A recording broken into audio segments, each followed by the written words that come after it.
Welcome back to Tallahassee and the NCAA Softball Regionals presented by Capital One. Joanne Graff Stadium has seen a lot of drama the last couple of days, most of it not to the liking of the number 9 national seed Florida State, upset yesterday, now facing elimination on its home field against Jax State. Both of those teams coming off of disappointments yesterday. Earlier, less than an hour ago, UCF goes into the regional final 2-0 after a run rule win over the Cinderella story yesterday, Stetson. And now here is the updated bracket. Noon tomorrow, UCF in the championship game. Who will they play? A lot of softball left today. Stetson awaits the winner of this one. Loser is out between Jax State and Florida State. Hi again, everybody. Welcome back to the ballpark alongside former Duke captain Rainn Wilson. I'm Clay Matvick. All right, these teams, no stranger to each other come national tournament time. This is the 5th all-time meeting. They've each eliminated each other over the course of their dates in the national tournament. Both coming off weird losses yesterday. Nobody thought Florida State would be in this situation, and it looked like Jax State had the game in the bag yesterday. What do you expect here this afternoon? I really think it's about who can respond emotionally, who can step up, play pitch to pitch, not worry about the 4 games necessary to win this thing, but who can execute pitch by pitch. Jax State 1 pitch away from the win. Florida State biggest upset of the day, and so a lot at stake here. Jax State with their hands full, and Florida State looking to respond. Jax State, 45 wins, just one shy of tying a program record. This is their 10th NCAA regional appearance. They come to Tallahassee quite a bit, and they've done it before in the national tournament. We saw this team really execute well yesterday, just didn't have enough offense. We'll see how that looks today. Gosh, they did everything right, and this game is a game of inches, and I think if that last pitch to UCF hadn't been a double down the line, or it had been a foot foul, maybe Jax State takes away the victory and faces Stetson this morning. But to your point, Clay, this is a rich program with history, and you look at the regionals history, only 3% of super regional teams, meaning the winners of this regional, have lost game 1 and come back to win it. Winner has to play again tonight. Noles fans hope it's a long day at the ballpark.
Welcome back. Tallahassee, the site of this one between Florida State and Jacksonville State. This is Florida State's home field. They're going to be the visiting team in this elimination game. The Seminoles starting lineup presented by Capital One. No shock, Issa Torres, one of the all-time greats ever to play here at Florida State, leading it off again. You can see the last 10 games, even though she's hitting over 300, that is down more than 200 points from her season average. And I mean, most players would kill to be slumping and batting 324. I wouldn't even call it a slump. And to me, what I circle with Issa Torres is the late hit yesterday, and she'll have her hands full Jalea Holmes, the senior with a ton of experience, has taken on a ton of workload for this Jack State team. 124 innings pitch, only 55 free passes, has some strikeout stuff, work up in the zone. We'll see what these Florida State hitters start to hunt and how the senior can adjust in the circle. ACC Player of the Year's in the box. We're underway. Florida State has ridden Torres's torrid year to their 38th national tournament. Torres, leadoff double in the 7th. Her only hit yesterday. That tried to start a rally late in that loss to Stetson, but the team only had 7 hits, and they didn't score any runs after the 4th inning. They want that offense to get started early. Floats inside, and a good start here for Torres as she has a hitter's count right out of the gate. Well, that's exactly what you want. That's what makes Isa Torres so good. She will not expand the zone. She knows what she's hunting, and she will take her free passes if you give them to her. Ball 4. She's aboard on 4 pitches, and Jalea Holmes has won 7 of her last 9 outings. Now has to deal with some traffic as Beecham comes to the plate. And Jalea Holmes worked 58 to 61, so doesn't have a changeup she'll use a lot, but the rise ball is key. Has all the tools, but she said when she can have the rise ball commanding to the middle and top parts of the zone, she is dangerous. Jason Beecham down the line and foul. Junior third baseman from right here in Tallahassee making a bid for extra bases. And Clay, obviously very early in this game, that goes without saying, but Isa Torres drawing the free pass. This is the type of chaos we're used to seeing. I mean, this is the recipe. Isa gets on, Jason either gets her over or hits a bomb, and then the rest of their lineup works. That was the missing piece yesterday. Beecham with a 46 game on base streak. She has started every game at third base. Hit .417 as a freshman. Average dropped last year, but back to .400 this year. Hammers that one back foul. And this is a player that doesn't get cheated at the plate. Certainly not. One of the most beautiful swings in the country, has so much power. One part of her game that I love to see this year is the ability to take the free pass. 51 walks on the year. One of the best eyes in all the country.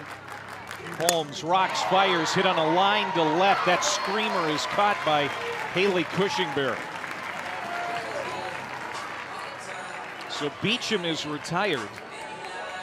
And there's one out for Ashton Danley, the left fielder. Junior from Winchester, Tennessee. 1 for 3. Hit a 2-run homer yesterday in the 3rd inning. And that pulled Florida State to within 2, but those would be their last runs. We also saw her in the circle. She's known as Do-It-All Danley, one of the best two-way players in the country.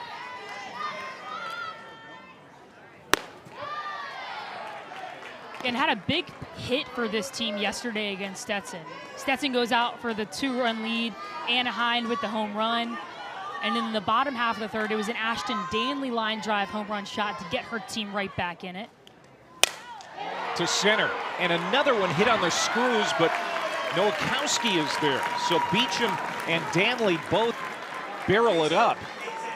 Yeah, and in the scorebook, we're 0 for 2 right now with a walk if you're Florida State, but you're 3 for 3 with quality at bats, and it will show.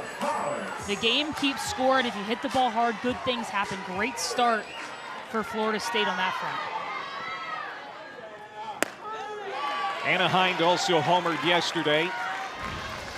She went off the 2nd inning with a homer. She was 1 for 2. Yeah, this was a huge hit to get her team back into it after Stetson took the 2-run lead early. And what stuck out to me, obviously the home run, the result of that, but it was clear Florida State was hunting that rise ball. But it was Anaheim, the freshman, who committed to it. Got the barrel up on a ball way out of the zone and did damage.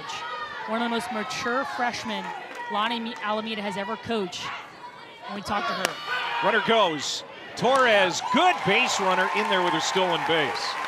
And that's her 13th stolen bag this year. She has only been thrown out once.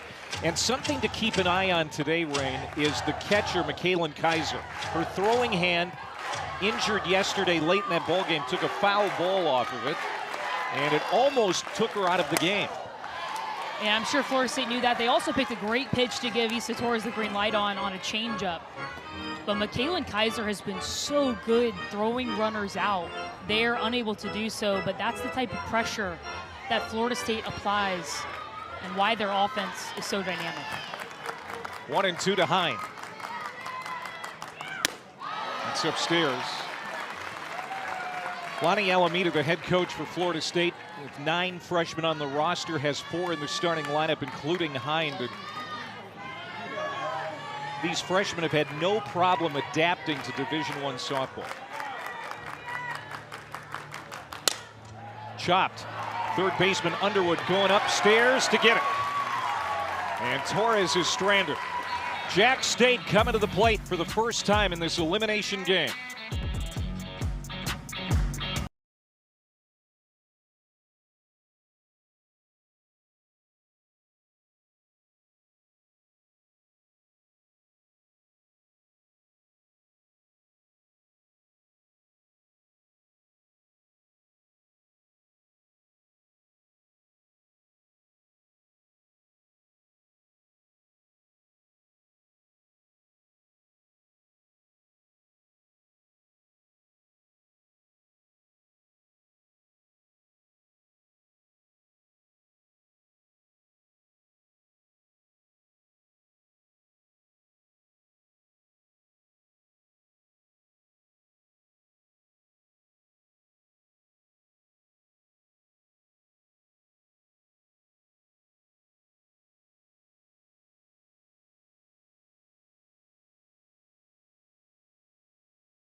Pride of Jacksonville, Alabama, the Gamecocks. The starting lineup presented by Capital One. Emma Elrod, Conference USA Player of the Year.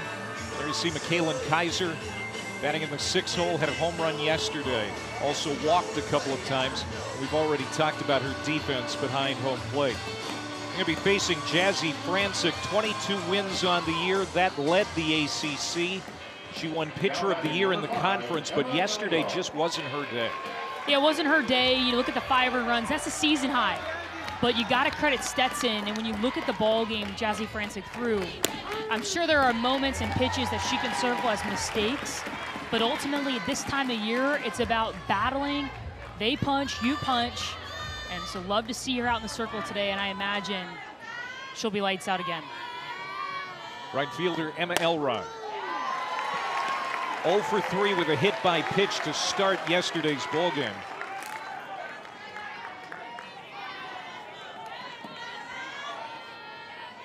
.337, 6 homers, 45 runs batted in. Pop up left side, Torres. She can cover a lot of ground.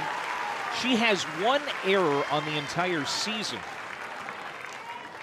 Yeah, and it was in the ACC tournament on an incredible play up the middle that I'm sure if you asked Haley Griggs at first base, she would have loved to make that play. Made this one look way too easy. Such a weapon on both sides of the softball for Florida State, and a joy to watch. And now Morgan Nowakowski, senior center fielder, 0 for 3 with a walk yesterday. Second team all-conference, has been in the program for 5 years. So happy to finally be getting a chance to play in this tournament. How important is it for Francic to develop some confidence and a rhythm early? I think it's critical, and I think when you look at the stuff that she has so much she could throw. I mean, yes, the curve, drop, rise, the 3 pitches, but she can manipulate the speed and the spin on all 3 of those. And talking to her ahead of this weekend about that drop ball and about that rise ball and curve ball, she'll get the curveball sign and she will decide what speed to throw. And I imagine that's a lot in the mind of a sophomore, but that's why she's so good. And so I think for her, what she told us is when I'm playing timid, I don't play well. So if she's able to attack and create rhythm, man, is she hard to beat. It's outside. She was dominant in the ACC tournament. Went 2-0, just 1 earned run over 11 2/3 innings, and then won conference MVP.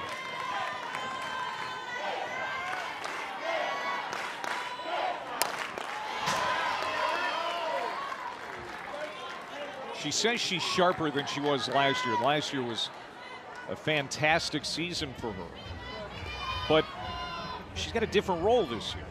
Yeah, coming in last year, she closed out a lot of games. She said that was a really interesting shift in mindset, having to come in, get the 6th inning, get the 7th inning out to her team. That's pressure. And talking to Lonnie Alameda about the choice to put her in that role, it was really about building confidence, building experience in tough moments, and teaching her how to come out of the bullpen ready to go. It's a different approach than a starter. Now, this year, a starter has had the bulk of the workload. A different role for Francic. Lonnie Alameda, she's kind of a pitching innovator, right? Handles the staff. Obviously, one of the more successful head coaches in the game, but pitching is what she really, really enjoys talking about. Pitching, pitch calling, how she manages her pitchers, how she converses with her pitchers. 3-2 again, misses downstairs. What an at-bat for Morgan Nowakowski. She coaxes a walk here with 1 out in the 1st. Yeah, great at-bat by the senior. Just to battle so hard as an offense to time up one of Jazzy Francic's speeds. The drop ball has up to 70. The changeup is also the curveball and the rise ball. So difficult to do. Now the DP, Amber Reed. Got out to a slow start here in 2026, was hitting under 200 well into March, but now look at that batting average. 353. Had a hit yesterday. And another one today. 2 on, 1 out for Kaylee Martin, the cleanup hitter. Great job by Amber Reed to get the foot down and be on time for a pitch that she's hunting. Up and away, finds a barrel. Now batting number 17, Kaylee Martin. And the junior getting things going. You mentioned 1 for 4 yesterday. Had some opportunities, but there comes up clutch in the 1st. Under Francic, Torres gobbles it up, quickly throws to 1st to get Martin, who moves pretty well. The runners advance, Nowakowski to 3rd. Reed will be in scoring position with 2 outs for Aria Davis. I don't think that Francic could have turned 2 even if she fields that cleanly. No, certainly not. I mean, that was the play. It ricocheted off Francic, slowed the softball down. Great job by Torres to find an out. So this is Aria Davis, the shortstop. Exciting sophomore. 2-year starter at Jack State. Was 0 for 4 in yesterday's loss. And behind in the count here, 0-2 as Francic is trying to work out of a mini jam here in the 1st inning. And this is a big moment for her, for this team. Get through the 1st, knowing how well they've been hitting the softball, but right at Jack State, can they get out of the 1st without damage? She does. That's the Jazzy Francic that these Knowles fans have come to know. A little traffic behind her, no problem. And it's the off-speed curveball, nastiness from Francic. Florida State gets out of the jam.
Florida State's loss yesterday was significant. First loss against an unranked opponent this season, and if it's 2 in a row, they're done for the year. And this has been a remarkable season for Florida State. The ACC champs from the regular season. They won the conference tournament for the 20th time, 10th time under Lonnie Alameda. They do not want to be quick outs on their home field. And that's what they're facing, but so is Jack State. Both teams need a win to keep their season alive. Winner plays on tonight.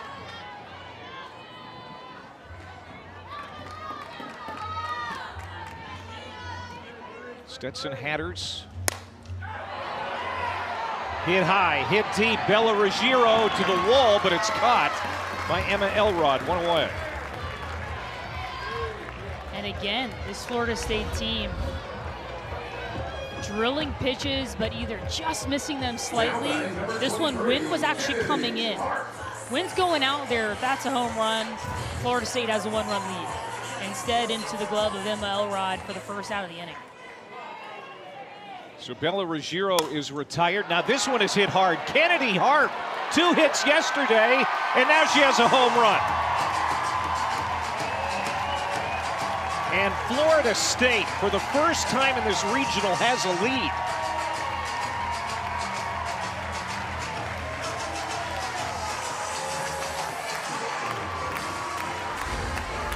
How about the junior? A little down year statistically, but man, does she have some pop in the bat, and when it matters most, she's come up clutch. 2 for 3 yesterday, had a big day, swung it well. The 4th batter in this lineup out of 6 that has hit the ball really hard. This time, the junior does not miss it, and it is the 1-0 lead for the Seminoles. 6th home run of the year for Harp, as Shelby McKenzie, the DP, is up now. Harp was hitting .412 last year before her season came to an end in late April with a knee injury. That was a big blow, obviously, to her personally. It hurt the team for a while. They were able to recover and get onto the national tournament without her, but she means so much to this team. She absolutely does, and it speaks to the resilience for her to recover. Another one hit on a line, and it's going to be a base hit for McKenzie. Back-to-back hits for Florida State, their first of the day. That'll bring up Haley Griggs. Yeah, they're dialed in right now against Julia Holmes. Julia Holmes works a lot up in the zone, doesn't use a changeup a ton, and when you give this Florida State offense a window of speed that's not big and they can sit on a speed, they are tough to beat. Deep fly ball, Nowakowski on the warning track again. And Haley Griggs makes a home run bid. She's the second out. Well, I wouldn't say that Julia Holmes is fooling anybody right now. No, I mean, this team is so good at preparation, and they will go in and turn the machines to exactly what you're throwing. And if you don't have speeds to throw into the mix, a mix of speeds that is, and it's up in the zone, which is, that's their bread and butter. They are taught offensively, even if it's a ball, if we can do damage with a pitch elevated, let's do damage. Julia Holmes, that is her best pitch, is the rise ball. Look at the numbers for Sturgis out of the 9 hole. Not bad.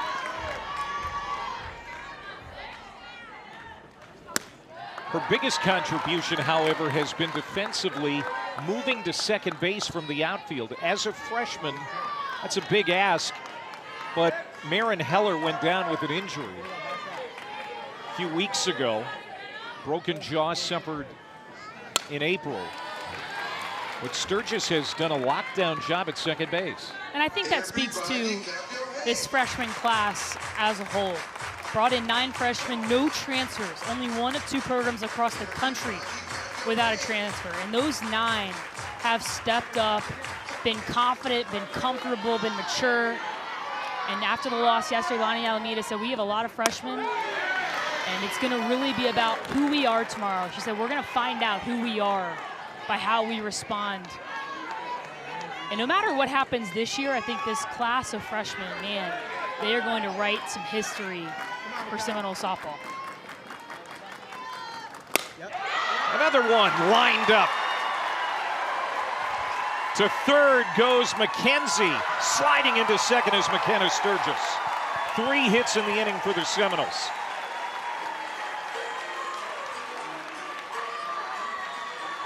And I don't know if they've had a miss hit yet. This one elevated over the outside part of the plate, belt high, and Sturgis attacks. Holds the line on the outside edge, gets the barrel turned around her, and lets the bat speed do the work. McKenzie gets to third base, and the Noles are within striking distance again.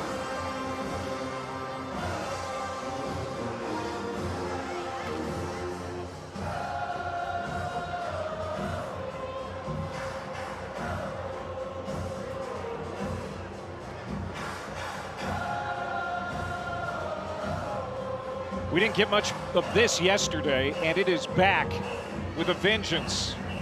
And here comes Isa Torres to the plate. They have Jalea Holmes rattled.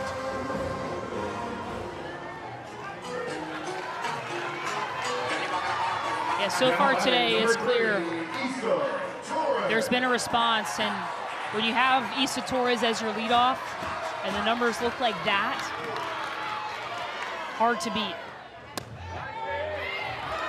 Olivia Gray, the pitching coach, came out for a quick chat with Holmes, trying to get her dialed back in. And probably to remind her who's at the plate. The 1-0. Deep to left, off the top of the wall. Cushenberry chases after the carom. Torres slides into third. 2-run triple for Isa Torres. 3-0 Seminoles.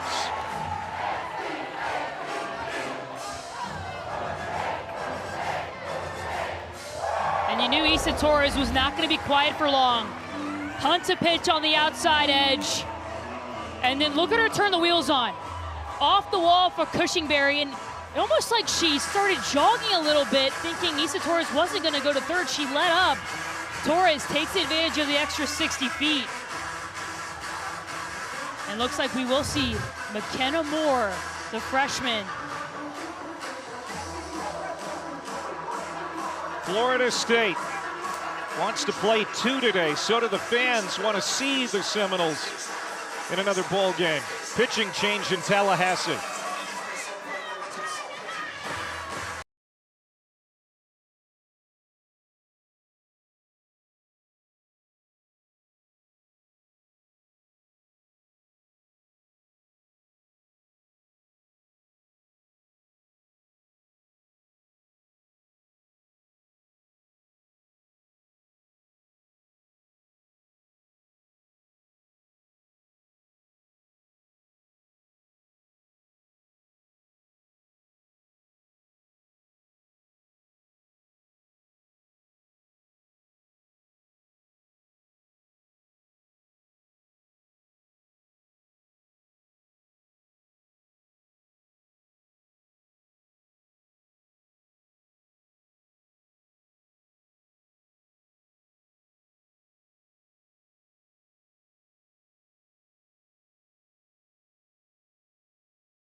Well, McKenna Moore asked to come in with nobody out in the second inning. That's 1 day removed from throwing 7 1/3, 130 pitches in that heartbreaking loss to UCF. Yeah, the freshman has a tall task and pitched incredibly well yesterday. 130 pitches into extra innings, kept that UCF team at bay all game long in high leverage moments. She was 1 pitch away from the victory, in which case today would look very differently. But instead, she's coming in here in the top of the second with 2 outs in relief of the senior. You know, does she have the gas? Does she have the juice to deliver her best stuff? Jason Beecham at the plate. Lined out back in the first inning. Jalea Holmes gives up a home run to Harp, and then a 2-run triple by Isa Torres. Her ACC leading 7th triple of the season. And this one is going to be a soft liner into left for another base hit. Torres scores 4-0 Florida State as Beecham drives in her 62nd run of the year. And Clay, when you hit the ball as hard and as far as JCB Beecham does, your spray chart indicates that outfielders should be a few steps in front of the warning track. There, one finds a hole. Florida State scores another. Florida State in the regional, 7 total hits yesterday, already 5 today. They have scored more runs than they did in that game against Stetson. And you knew that this was likely going to happen at some point today. And we talked about it before. The Noles wanted it to happen sooner than later. They got Torres aboard in the first inning and left her stranded, but here in the second, a lot of damage being done. That one's bobbled by Phillips, still recovers in time to get Ashton Danley. And the inning is over. But it's a productive one for Florida State. And it started with the Harp homer. Kennedy Harp got things going, the junior with the solo shot, and then Issa Torres, top 10 finalist for National Player of the Year, showing why.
Well, it's always easier to pitch with a lead, and Jazzy Francic and Florida State are playing with a lead for the first time in this tournament.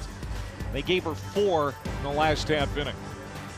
It's got to feel good. It's got to relieve you, maybe not consciously. I know this Florida State team prides themselves in always having their foot on the gas pedal and attacking, but there is a subconscious relaxation knowing your ace is in the circle, you got 4 runs to work with, and your offense is firing on all cylinders. Kaylin Kaiser with a dart to third base, but Beecham makes the catch.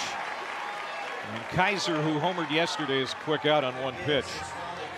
Jazzy Francic has been pitching since she was 7 years old. Her dad, Mike, when she was 9, built a brick wall in the backyard, and it's part of the reason she's a college-level pitcher now.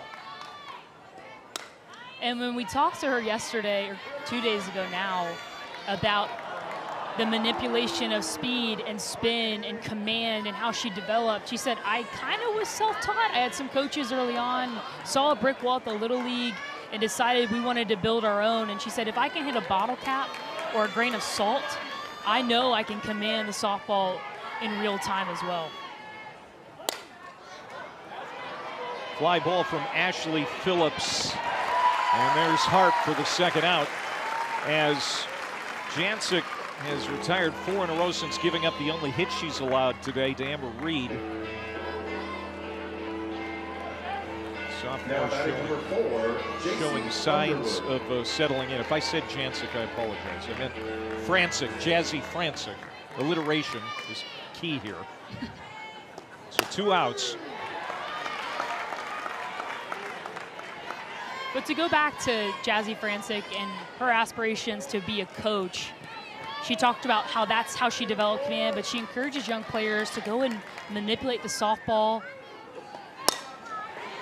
And another line drive snared by the infield. McKenna Sturgis kept that one from a hit. JC Underwood, the 3rd out of the inning.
The last 2 seasons for Jack State have been outstanding under head coach Julie Boland, Conference USA Coach of the Year.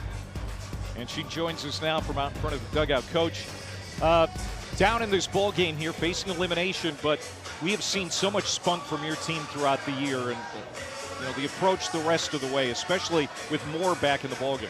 Yeah, for sure. It's one of the things that we've fought through all season is just fighting, competing, wanting to compete. We approach that mindset early in the fall, and they've done it all season. So, this is the stage you want to do it on and keep competing in. And Coach, McKenna Moore, obviously incredible game last night, didn't go in your favor, comes back in today. First, how is she feeling? And just talk about her and her resilience. She's feeling good. She's a freshman. She's got a lot of life left in that arm. So, again, she had treatment overnight, and she's feeling good. But her mindset, her mentality, she wants to play for her teammates. She loves her teammates. She wants to get the job done for her teammates. And, not only her, but everybody out here. So I expect a lot of fight from her on the mound as well. Thank you, Coach. Absolutely. Thank you, guys. Julie Boland, longtime assistant, in fact, 23 years at Jack State under Jana McGinnis, Jack State Hall of Famer. She was named head coach, and she has taken the ball and run with it. And now hoping that McKenna Moore can dig down deep, keep Florida State where they're at. It's a 4-0 game here. Team that loses is done for the year. And the winner is back to play Stetson later tonight. Yeah, what head coach Julie Boland has done has been incredible. To pass the torch from Jana McGinnis to the 23-year assistant coach and Coach Boland, and her not to skip a beat and be 1 win shy of the program record. Really cool to talk to her and hear about the rich culture and history of that program. Anna Hind, a ground out to third in the first inning, 0 for 1. Homered yesterday. Her average went over 300 about a week into the season, and it's been hovering around 320, 330 the entire year. Off-speed pitch in there for a strike one.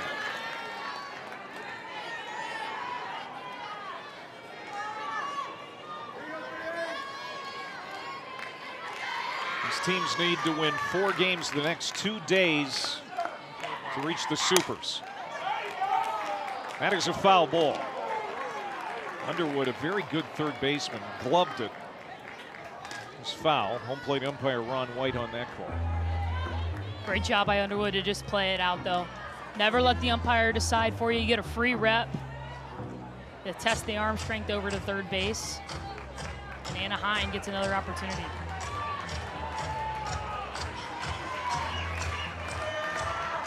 True freshman from Charlotte, North Carolina.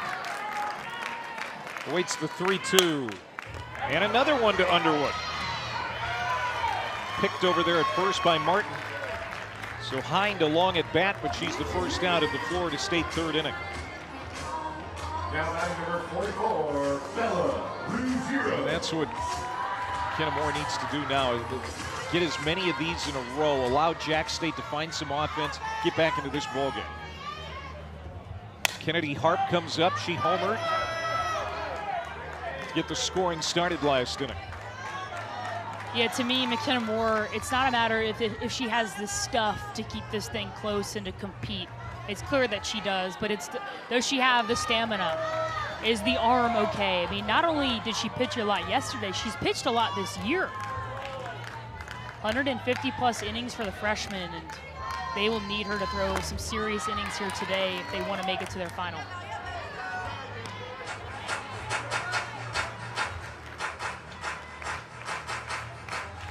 Bella Ruggiero flew out to right field.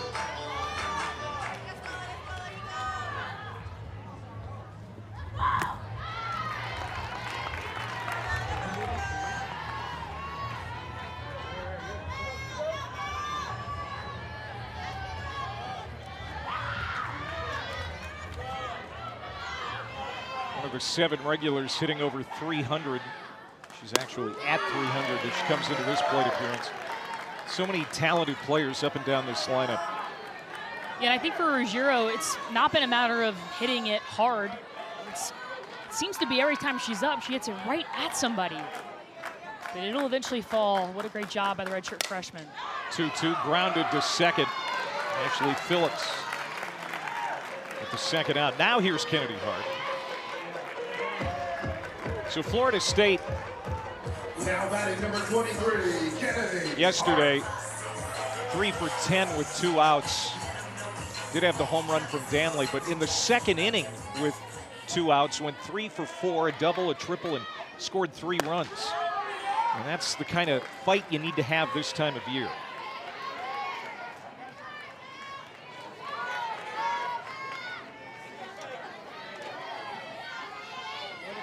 Six-foot junior center fielder Kennedy Harp.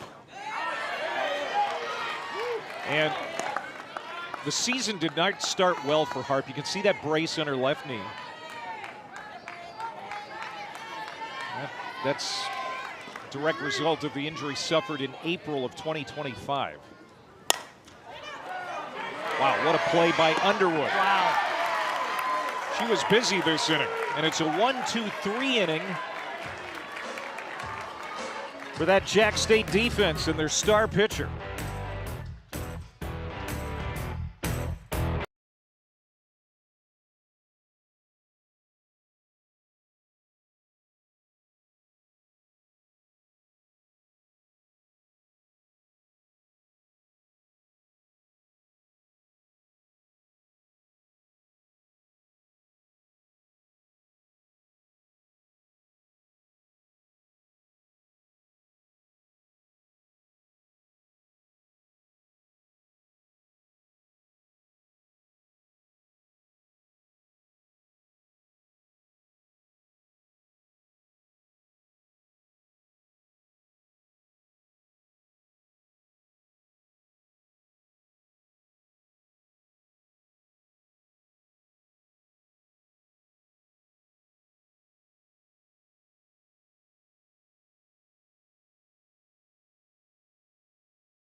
there is nothing like the Women's College World Series.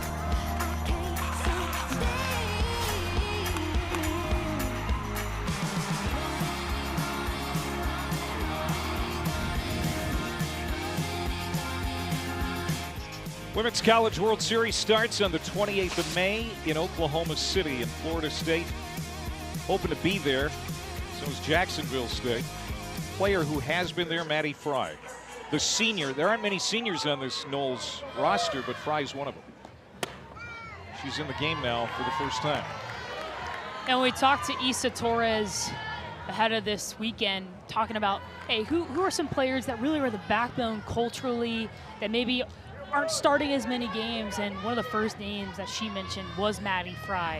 Her leadership, her engagement, not as many opportunities as she would like to have, but when she has had them, has she been stellar.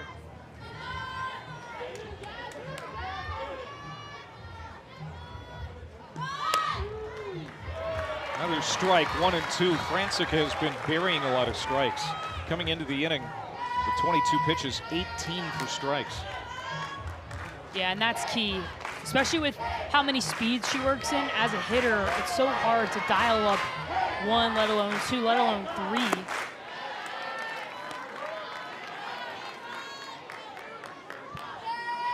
Haley Cushingberry, and then the top of the order, Elrod and Nowakowski. Cushingberry 0 for 3 with a couple of strikeouts yesterday, but had some long at bats. That stays upstairs as she works a full count. Sophomore left fielder from Baton Rouge, was really good in the Conference USA tournament and was named to the CUSA All-Tournament team.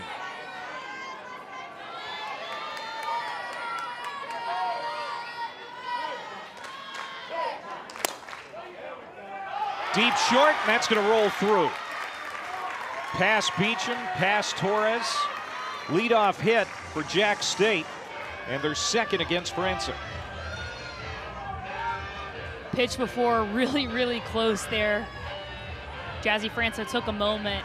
You don't say it often, but pass Beecham, pass Issa Torres, that one found a hole, and Jack State with the response here to get the leadoff runner on in the third. It's been a quiet regional for Emma Elrod, the Conference USA Player of the Year, the leadoff hitter for the Gamecocks.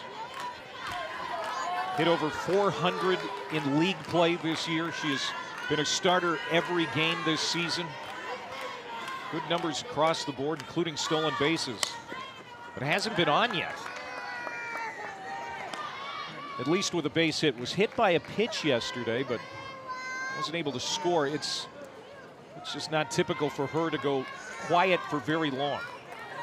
Yeah, and you got to credit these pitching staffs who've obviously prepared for Emma Elrod. And when you have video, you have weaknesses. And now that's going to be a base hit past Beecham again. So there it is, first hit of the tournament for Emma Elrod, and that's a good sign for Jacksonville State. Yeah, and what set that up is showing bunt the pitch before. Obviously, looked like a sacrifice bunt, trying to get the bunt down. She doesn't, but what it did was bring Beecham in and creates this hole down the left field line. If she doesn't show bunt there, I think Beecham plays a little further back, a little bit closer to that line. Instead, the dynamic nature of Emma Elrod's play leads to the base hit there. First and second, nobody out. Sharing a laugh with Haley Sims, the former Gamecock, now coaching first base for her alma mater.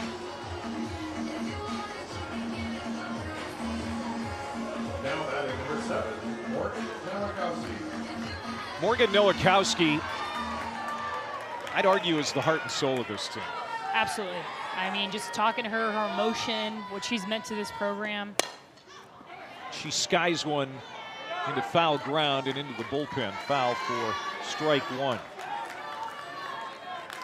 She had a stroke her freshman year, ended up leading to open heart surgery at just 18 years old, but has come back healthy and stronger than ever to have a very nice career at Jacksonville State. You can just tell by being around her and her teammates that they love her. Yeah, and she loves this program. She loves the culture. She loves Coach Bolin. She loves being a Gamecock. That was nasty. Strike 2. Yeah, 57 with elite spin in on your hands, and now you got to defend something up. You got to defend something away at 70 miles per hour. That's 13 miles per hour of a window that as a hitter, you've got to get your foot down and battle. The key is you don't want to be caught in the middle, but with 2 strikes, you got to get your foot down and battle as best you can. I wouldn't be surprised if Francis goes right back to it or something hard out of the zone. Went back to it, I think. Nice job by Nowakowski to adjust. That's a senior in the box. Knowing that, hey, she just made me look foolish on that pitch, probably going to go right back to it, but slow in sets up all types of pitches now with 0-2. 2 on, nobody out, the 0-2. Good piece of hitting to stay alive, Morgan Nowakowski. Second in the country in doubles. Jack State, 4th in the nation in doubles, 109. Yeah, both these ball clubs love hitting doubles, and I'm sure Nowakowski would love one here. Whew. Struck her out. Nowakowski will sit down, first out of the 3rd. And I don't know as a hitter how you defend this, because she goes in with an off-speed curveball twice, and then it's the off-speed rise ball. So now you're defending an off-speed, you're off time, but also one that climbs up into the zone. Amber Reed reaches out, casts one foul. Reed, the designated player. Single in the 1st inning. And we're stranded. Gamecocks left 2 on in the 1st. Trying to get something going here in the 3rd. Down 4-0. Loser is done for the year. Great job by Maddie Fry. We've seen her come into games as a pinch runner, and then she'll stay in to catch for Anna Hind. And when she has, that's a tough position to be in. You don't know when it's going to be, but every time she stepped up from February to May and made plays like that. Off-speed pitch, strike 2. 1-2.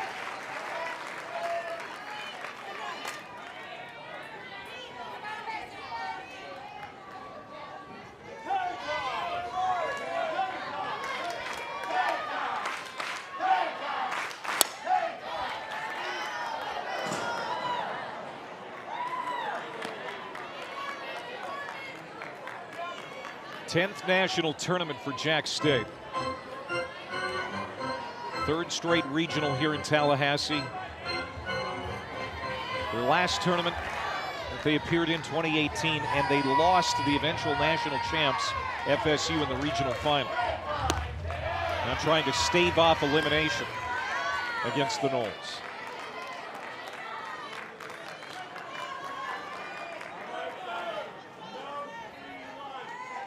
Two on, 1 out.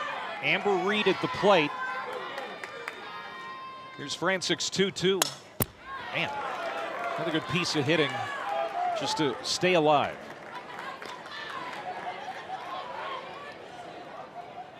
So these teams have met 5 times now in the NCAA tournament. In 18, Florida State eliminated the Gamecocks, and that's after in 08 getting eliminated themselves by the opponent.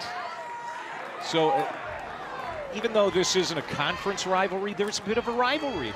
Yeah, and there's known coaches on both sides, talking about the Canadian national team. Kaylee Rafter for Florida State, Chris Jones for Jack State. And ultimately, Lonnie Alameda understands the history of this program, how good they've been year in and year out. These players, I get you, if we told them about 2008, they wouldn't know that maybe, but they certainly remember that 2018 team that paved the way to a national championship for the first time in their program's history. Under Lonnie, it's been good. The national championship in 18, been to Oklahoma City 5 times. On the regular season and the tournament in the ACC this year again. What a battle, and finally Francis is able to put Amber Reed away for the 2nd out. Back-to-back strikeouts in the 3rd. And she gave her the kitchen sink. Went curveball in, off speed, then went hard away, and then it's an off speed rise ball. And Amber Reed did all she could to battle. But Jazzy Francic and her stuff won that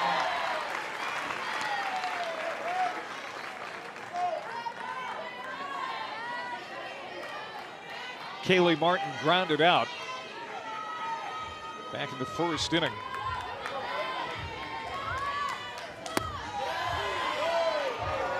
What an inning this would be if Francic, after giving up back-to-back hits to start the inning, can cut through the heart of this Jack State order and get out of trouble. It'd be phenomenal. Momentum would swing right back into the Seminoles dugout.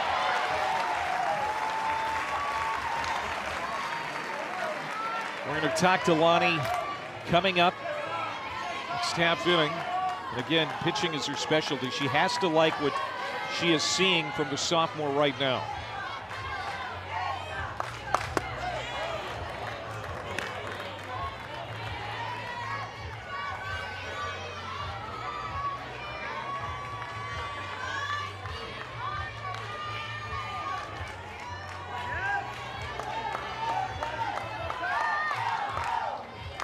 Two and two to Martin.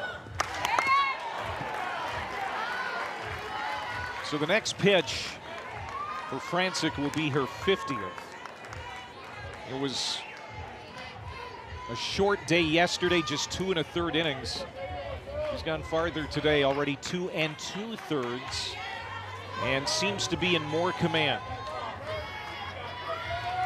Pitching with the lead, 2 on, 2 out. Called strike 3, got her. And Jack State will strand 2. Gave up a couple singles and then responded, did the sophomore. Off speed in, off speed up and away, and then finishes off with a K looking. Jazzy Francic.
Back in Tallahassee, day 2 of the Tallahassee Regional, 4-0 Seminoles leading Jacksonville State. These teams facing elimination. Lonnie Alameda, the head coach of the Seminoles, joins us now. Coach, your starter did not get through the 3rd inning yesterday. What are you seeing today from Jazzy Francic that maybe is a little bit different than 24 hours ago? I think she was executing good pitches yesterday. Stetson just got some good swings off, So I think it's that time of year. You just got to keep pounding the zone, and it's one pitch mentality. So I think pitch by committee has been a thing we've done all season. So, but yeah, they took advantage of some good swings yesterday, and hopefully we get a chance to see them again this afternoon.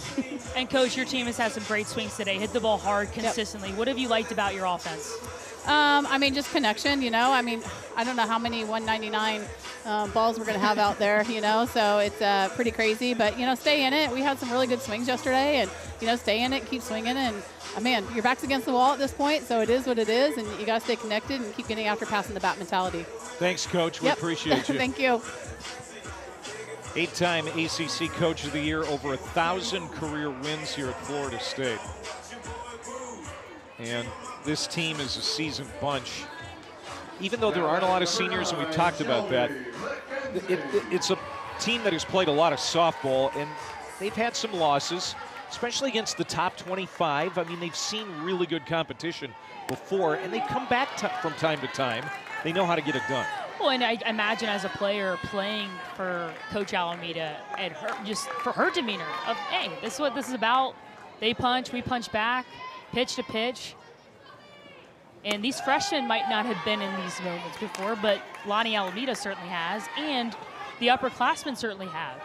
You know, granted, they haven't lost the opening game of a regional since 2012, but they've been with their backs against the wall, and they've responded before. Shelby McKenzie leading it off, hits a scalding ball to Ashley Phillips, who has had to have her A game today because some balls have been hit hard at her so far this afternoon.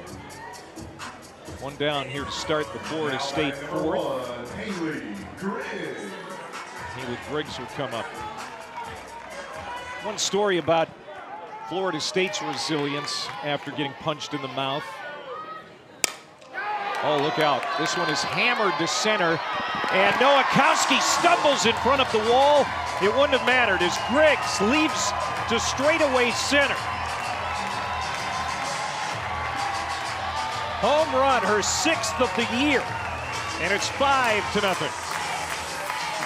Coach Alameda said, I wonder how many 199-foot balls will hit in this tournament. Well, you don't have to worry about it with a 240-foot line drive from one of your freshmen, Haley Griggs.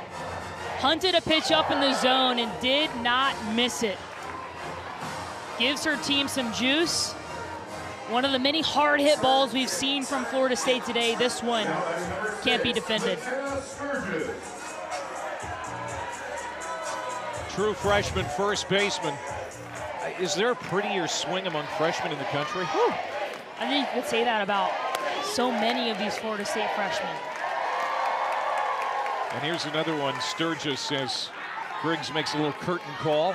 Look at that. Heller, who unfortunately is out. Hein, Griggs, and Sturgis. Great numbers from that rookie class.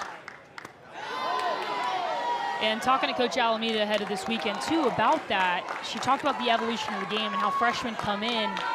They're strong, they're physically beasts, and she can work with them further on the mental side of the game. And so I think you see that here with the resilience. Soft liner, and that's going to get down for a hit for Sturgis. Back-to-back hits from the rookies. And it's the second hit for Sturgis as Torres comes up at the top of the Florida State lineup. Yeah, Sturgis has stepped up in a great way. And Issa Torres, who comes up to the plate now, talked to us about how these freshmen pushed the upperclassmen in the fall. Coming in, ready to play, made the entire team better. To finish my point on the mentality that Florida State has had in situations where they needed a solid response, they go out to Stanford, get swept a few weeks ago. They've gone 13-2 since.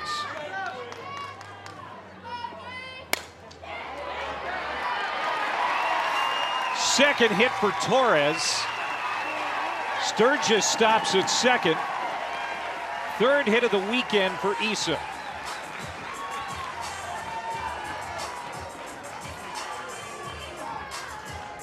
Now batting number 42, Jason Beecham.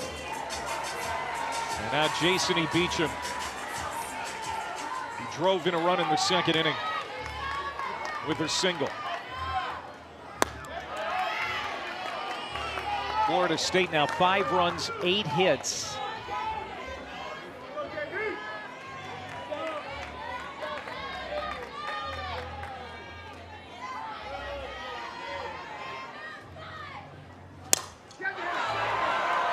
Has a chance. To the wall. Goodbye. 3-run homer. Jason Beecham.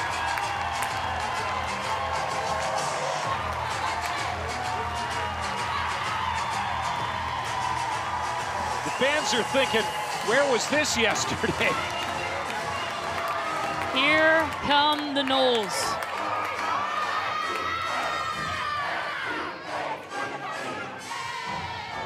Issa Torres and Jason Beecham came in together. The 1-2 punch has been nothing short of incredible.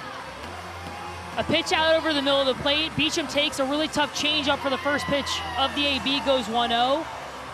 Then gets some velo and turns it around. Florida State up, and the curtain call to finish it off.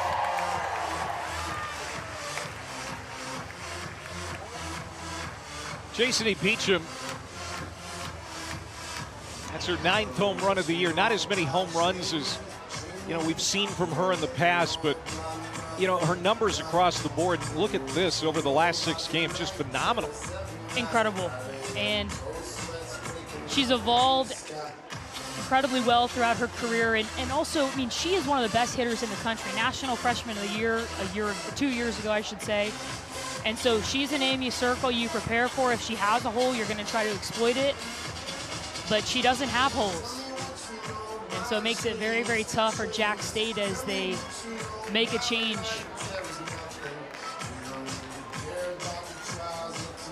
Third pitcher for the Gamecocks. And this is McKinley Portillo. 5'11" junior right-hander.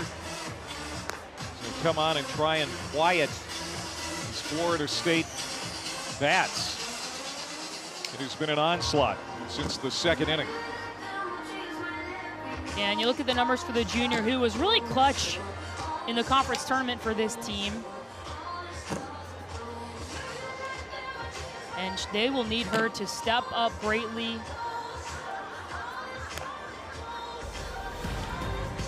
Now the Women's College World Series returns to Oklahoma City. The action begins Thursday, May 28th, 12 Eastern, live on ESPN. For more information on the 2026 Women's College World Series, visit NCAA.com.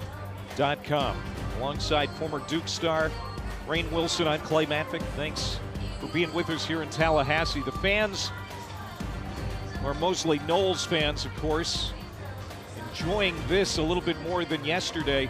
And this is taking nothing away from Stetson, who, they could have another matchup with if things continue to go right here for the Seminoles. But Florida State just had a hard time offensively yesterday, especially after the 3rd or 4th inning.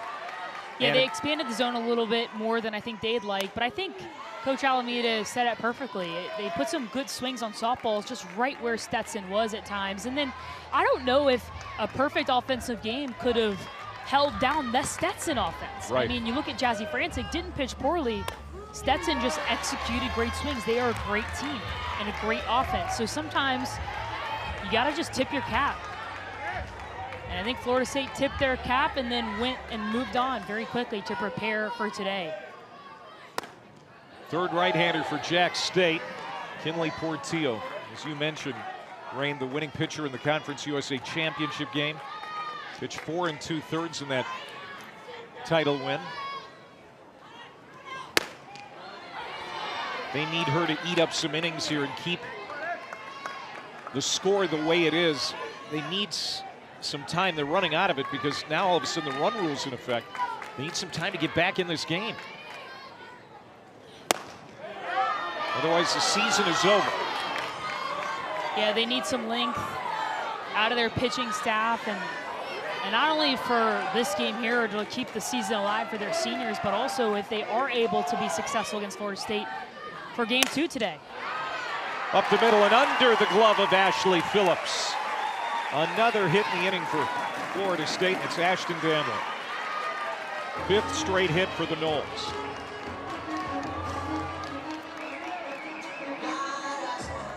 Now batting number 24, Maddie Fry.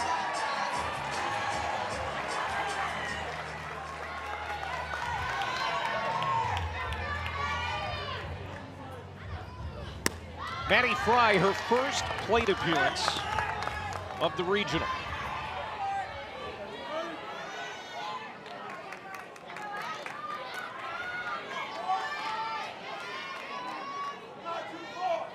Only her 21st at bat of the season.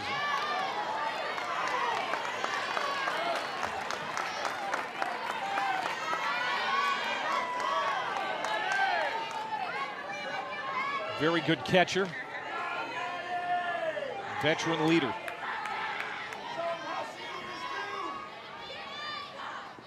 Portillo's pitch misses short. Still just one out.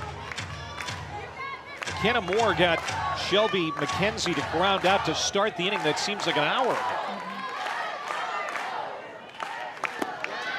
3-1.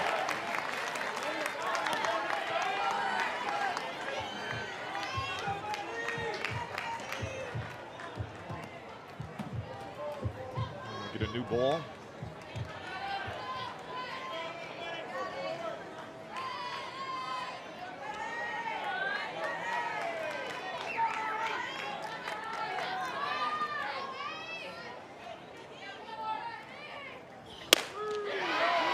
Strike on the inside half. Yeah, Jack State, they played some emotional softball games.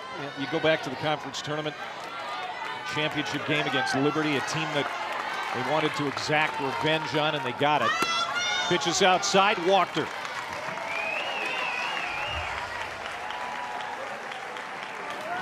Two on, one out. And that'll bring up Ruggiero. And we're going to get a pinch runner. At second base, number 7, Angelique Bueno. Angelique Bueno.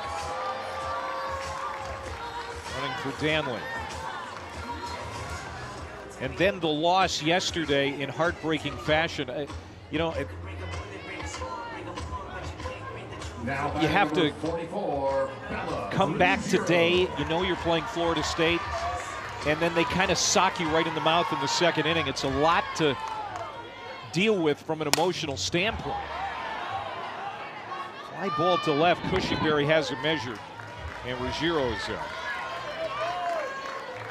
So it's just been a roller coaster here the last couple of weeks for Jack State is what I'm trying to get to. Yeah, you're spot on. I think any athlete who's dealt with that high emotional win or loss being way harder because they were one pitch away. You could feel the energy in the stadium to then not win against UCF yesterday. It's going to be a tough play. Underwood in time, though, to get Kennedy Harp, and the inning is over. But what an inning for Florida State. All Noles right now, it's 8-0.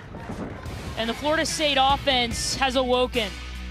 Hard hit balls, bombs, and curtain calls. The Noles are up 8.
UCF with a comeback win over Jack State yesterday, won it in extra innings in walk-off fashion. And today, blew out Stetson 10-1 in 5. Now they're in the regional final. Noon tomorrow. Who will they play? Stetson is in the elimination game. They will take on the winner of this one. Right now, it's all Florida State, and they're turning to a senior, McKenna Reed. And the senior, 36 innings pitched on the year, 31 punch-outs. So she's got the strikeout stuff, which we've seen that throughout her entire career at Florida State. Has battled a ton of adversity. But good to see her in the circle in postseason once again. So an all-senior battery for Florida State.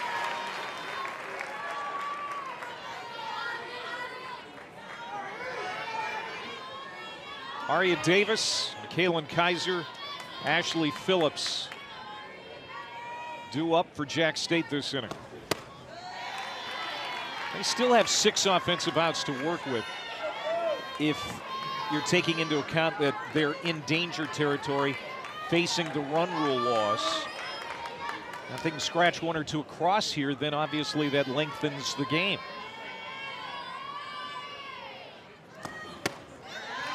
And I don't think you play any differently or you approach it any differently, because if you're down 7 runs here, you're going to still try to chip away. I think you might make some decisions. For example, first and second, nobody out.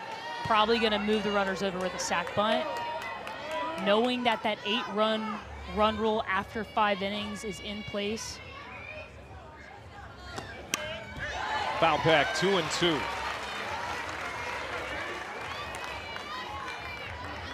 Jazzy Francis goes 3 innings today, 3 innings of shutout softball, 3 hits allowed. That's a good bounce back performance after yesterday, getting roughed up early against Stetson. Was out after 2 and change.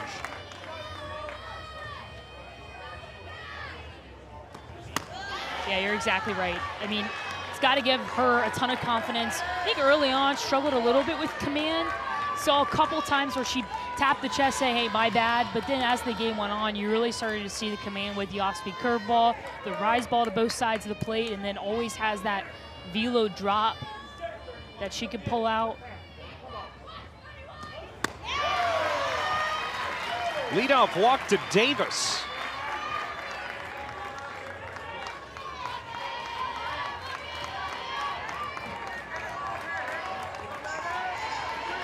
So the 5'9" senior from Portland giving up a free pass. And now Kaylin Kaiser is a player that she has to be careful with.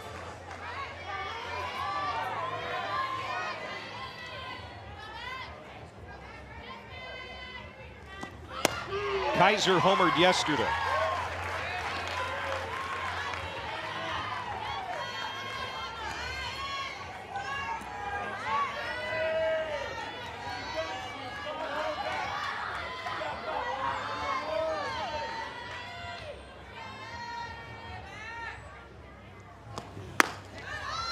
Snap throw, and the tag slapped down by Bueno, who's now playing first base.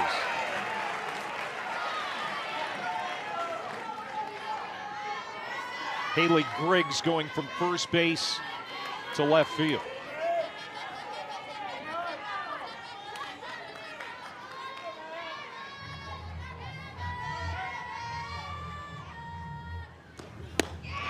Swing and a miss, 1-2.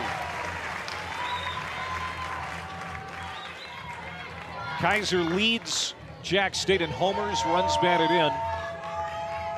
She had the first hit for Jack State yesterday. And home run against Torrey Payne in the second inning.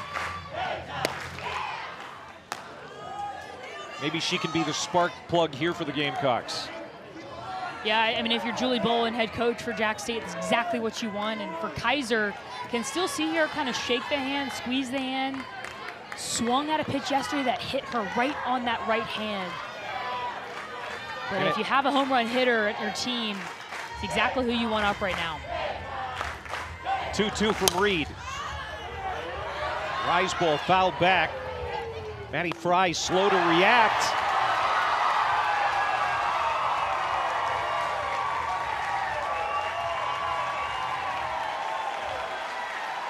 What a catch.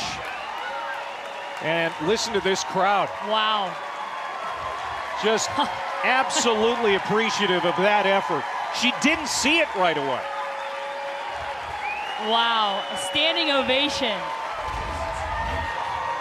High fly ball, doesn't see it initially, and then avoids the home plate umpire, up against the fence, and it's the diving play, and then it's the presence of mind to see that third base was not covered. She got up and sprinted to third. Aria Davis advances to second. Wow. Absolutely phenomenal.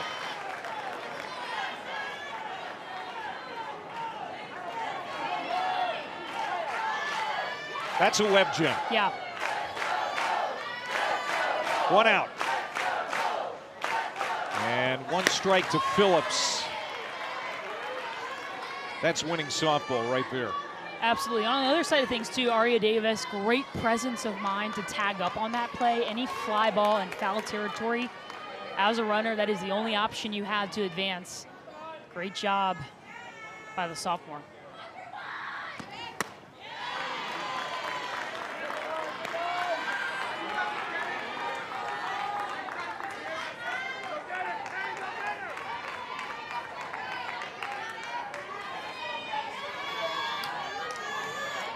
Former freshman All-American, McKenna Reed.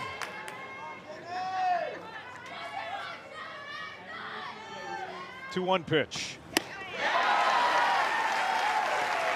Just old-fashioned hard ball there. It's 2-2. 67 left to right, coming in on the hands with elite movement up in the zone. Just hard to compete with.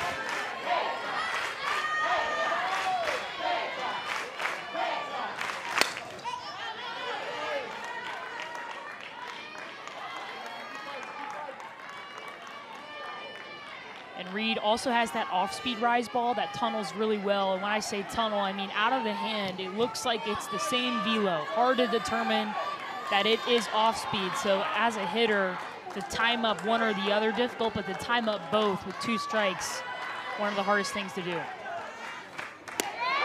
Gets her. Hard away. Another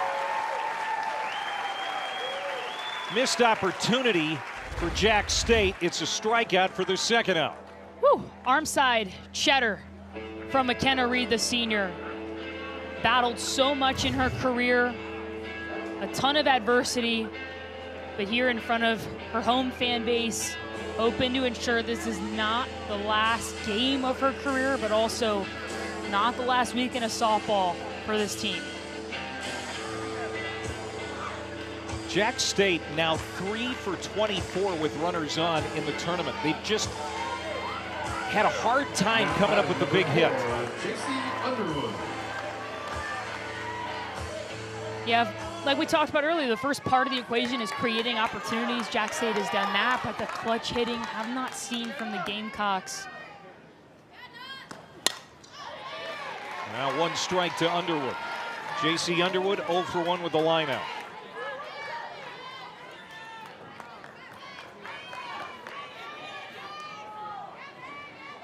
Win today for Florida State keeps the season alive. It will also be the 50th win of the season. First time since 2023 if they can get it done. They won 58 that year, and of course, Seminoles fans remember they were Women's College World Series runners-up. It's hard to win 50 games. Yeah. You talked about the parity around the country. It's harder now than ever before. You're exactly right. And within the ACC as well, tough to go cleanly through conference play. And this team got swept by Stanford. And I know they talk about that weekend being a turning point where hard conversations were had, and they have come out on the other side a better group.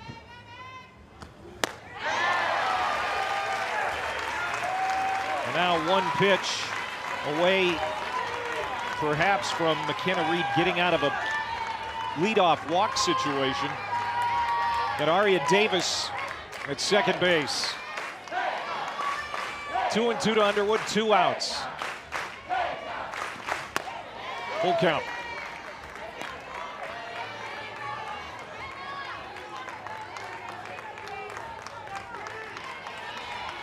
McKenna Reed came into the ballgame, walks the leadoff hitter, but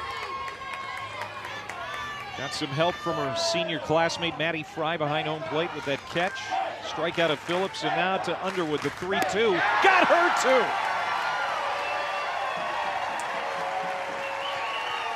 We played 4, it stays 8-0 Seminoles. And how about the senior McKenna Reed? 2 punch-outs in a row, gets her team back in the dugout, 3 outs away from playing game 2 later tonight.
Welcome back to the NCAA Softball Regionals presented by Capital One.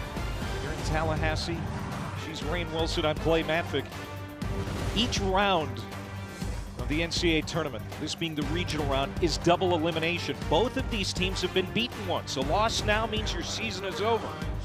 Florida State has responded well after getting hammered by Stetson yesterday. The Cinderella story of the national tournament.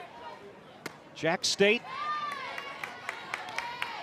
facing maybe a short game here too in this elimination game. There is an 8-run rule after 5. Florida State looking to tack on. This is Shelby McKenzie leading it off against Portillo. McKinley Portillo came on last inning in relief.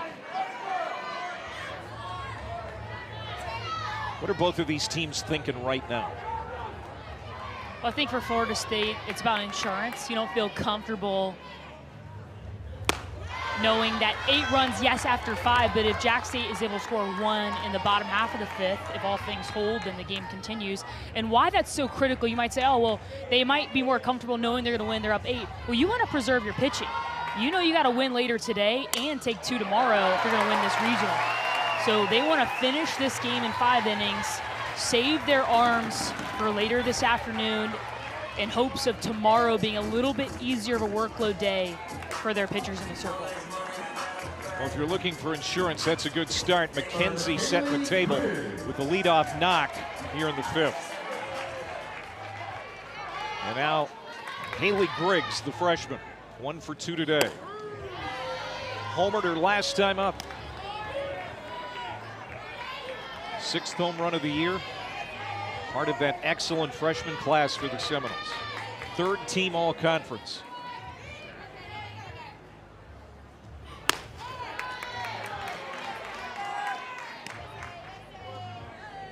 Florida State cleaned up the yearly ACC awards this year. Won 4 of the 5 major awards. Pitcher of the Year, Player of the Year, Coach of the Year.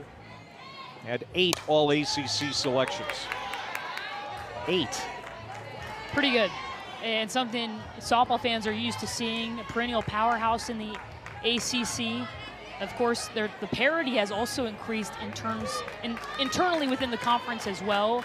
Virginia Tech, a great program, Virginia, Duke, Clemson. But Florida State continues to be the best of the best.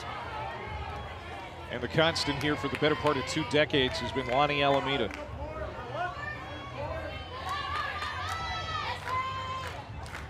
Two-two pitch.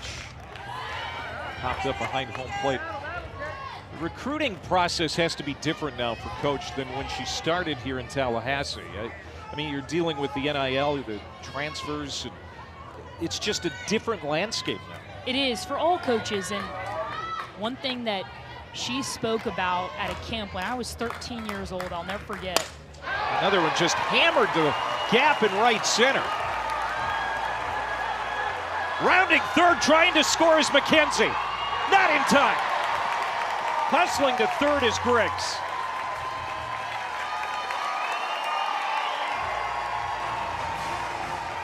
Florida State won't even let us finish a thought. They just keep pounding softballs.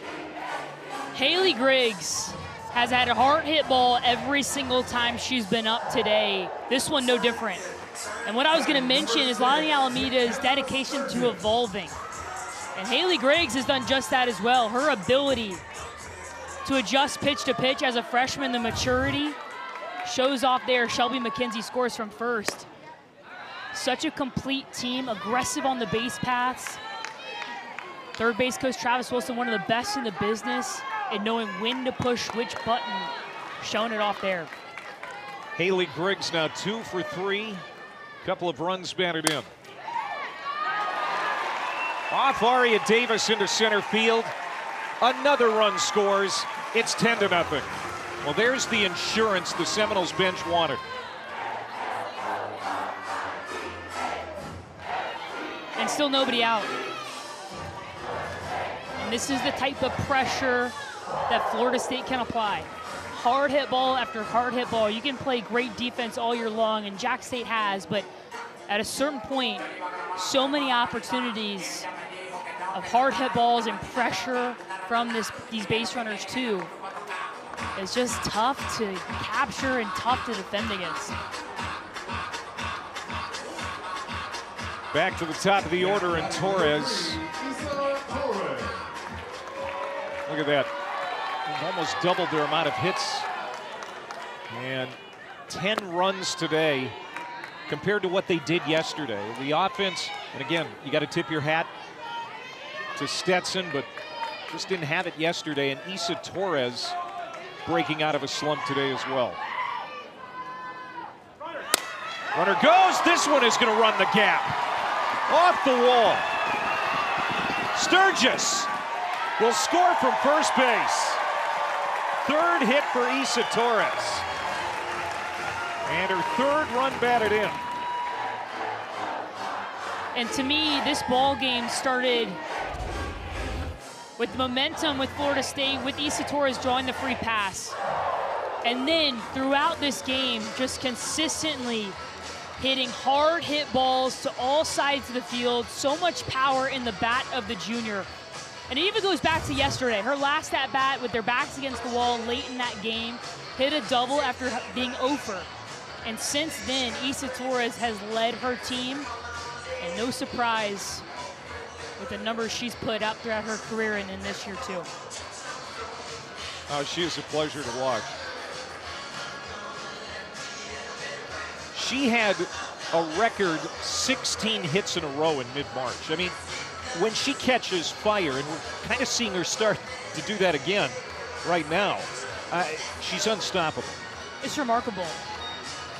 16 hits would be incredible in a month for some people, let alone in a row. And I think it just speaks to her ability to read defenses, use her wheels, get infield singles, but also the power threat, pushing outfielders back against the wall and then hitting singles through the infield, line drives through the infield. Absolutely incredible what she's been able to do. So that does it for Portillo, new pitcher for Jack State. Eli Woodruff, freshman from Chattanooga, going to get an opportunity here in the NCAA tournament. Yeah, what an opportunity to cut your teeth in a tough environment, tough position. 12 appearances on the year, 2.89 ERA. He's been really solid. The number I circle is the free passes, 26 in 36 in the third innings pitched.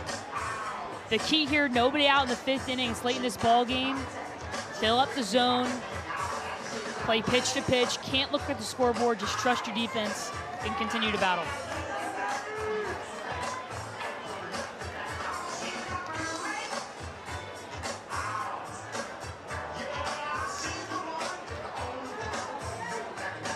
A 4 spot in the second, 4 spot in the fourth, 3 more here in the fifth. As Florida State continues to tack on. And Jason E. Beecham had a 3-run homer her last time to the plate.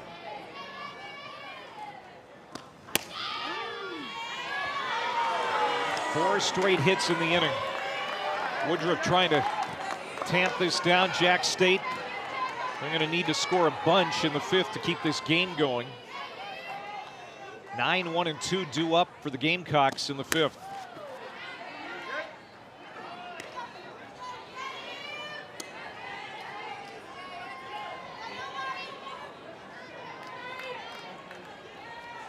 Do you think Florida State wants another crack at Stetson? I think so. I'd imagine so. Sure, they're a little grumpy about yesterday. Another one roped, knocked down by Davis. And Beecham is retired for the first out of the fifth inning. Aria Davis over at short has had a phenomenal weekend. Has gobbled up a ton of hard hit balls hit her way, has made great decisions. Great season for her at shortstop. Ashton Danley was the left fielder to start this game. And Angeli Bueno came in for her as a runner. And this is Bueno's first plate appearance. Popped into the outfield, diving grab by Cushingberry.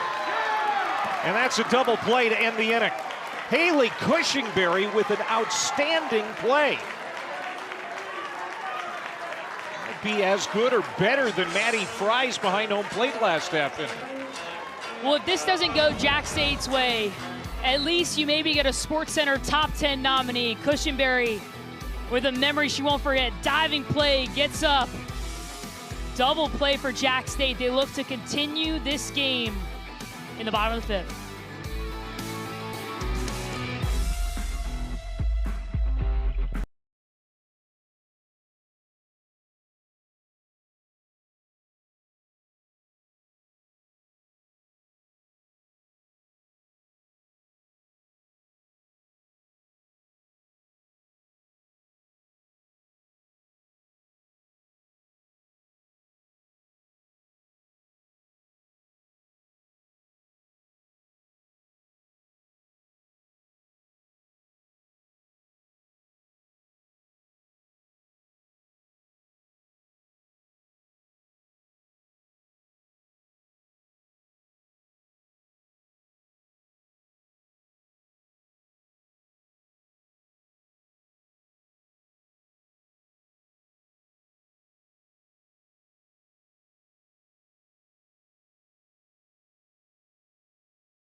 Well, it's been a great season for Julie Bolin and the Jax State Gamecocks.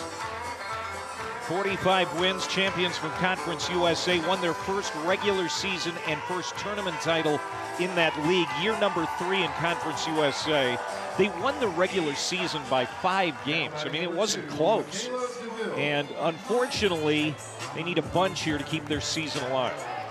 Yeah, what a great year for Jax State. And there's still softball to be played, 3 outs to work with.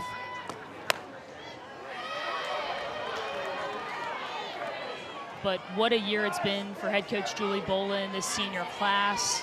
What they've been able to do in her second season as a head coach has been nothing short of incredible. Not the result they wanted today if it holds, but still softball to be played. Jax State needs 4. Cushing, Berry, Elrod, Nowakowski. Nowakowski's a senior. There are 3 seniors in this lineup that would love to extend this ball game. The pinch hitter is Addie DeLong, or excuse me, Michaela DeVille, excuse me, is pinch hitting here for Jax State for Cushingberry.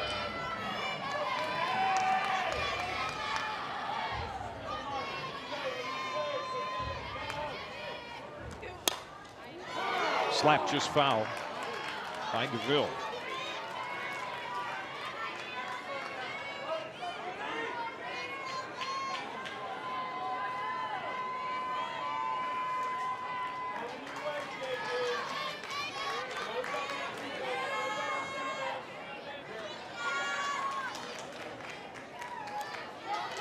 Jax State, they say they enjoy celebrating the little things. They just need a little spark here in the 5th. 4 runs is nothing for this team. We've seen the offense throughout the year put up big numbers from inning to inning. You're exactly right, especially with it turning to the top of the order. Right now, DeVille putting in together a great at-bat, but Emma Elrod and then Morgan Nowakowski, the senior leader for this team, able to get back up one more time. Inside out swing handled by Torres. DeVille is retired 1 away. And although, yeah, 4 runs in a flash can happen,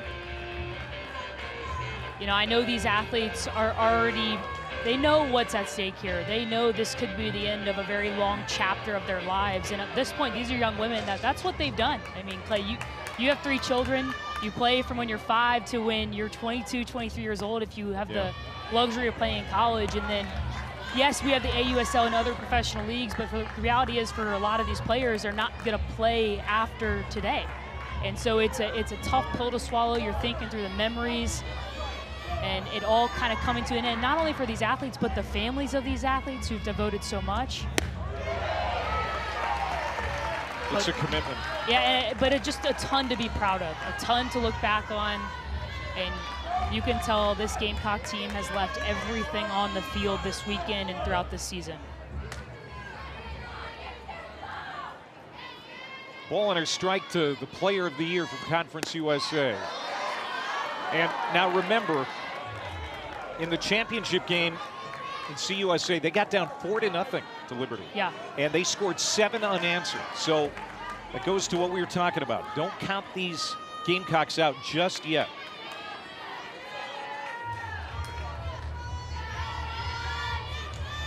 McKenna Reed, 2-1 pitch. Floater out to left, diving, and what a grab by Griggs. Wow. First Cushingberry and now Griggs.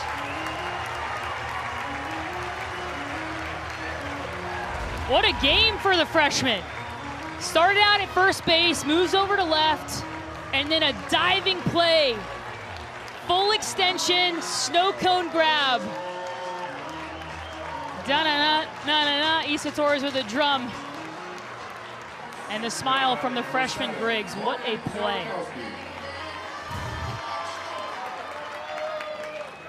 And now the Gamecocks down to their final out. And it's the senior Nowakowski trying to keep the season alive. Florida State, best defensive team in the ACC this year. 3rd best fielding percentage in the nation. No surprise we see a play like that by Griggs.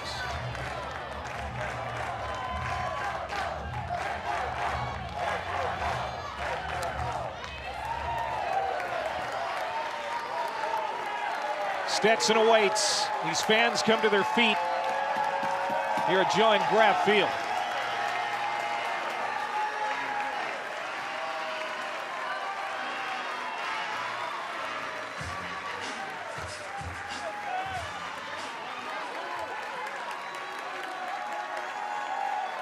Two strikes.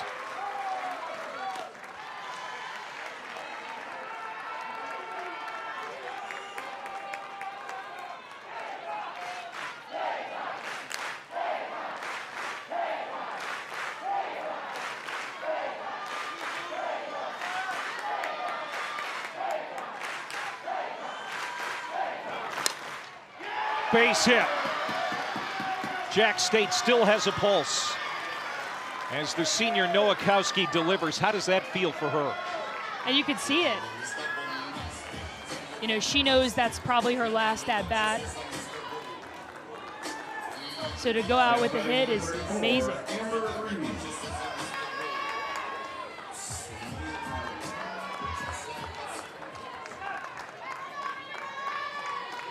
Raw emotion. Amber Reed.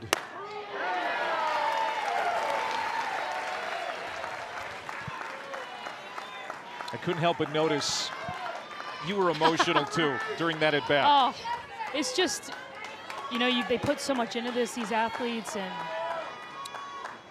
incredible to see her be able to finish her career. Fly ball. Ball game. The Noles have a date with Stetson, and they want payback. They will see them again a little bit later this afternoon. And the heartbreak of a career ending on one side, but elation for Florida State and how they've responded on the other. And that's what makes this game so incredible. The heart and soul on both sides of the softball, the effort, the hours and hours and hours you put in to play at this level. Today it was Florida State's day, but caps off to Jack State for an incredible year. In the nightcap of today's softball triple-header. First pitch is set for 11 runs, 14 hits. On behalf of the NCAA and 3 of those hits we thank you for your support coming from Issa Torres, who has been one of the best hitters in the country this year. She's our Capital One rewarding performance. And when Issa goes, this offense goes, this team goes.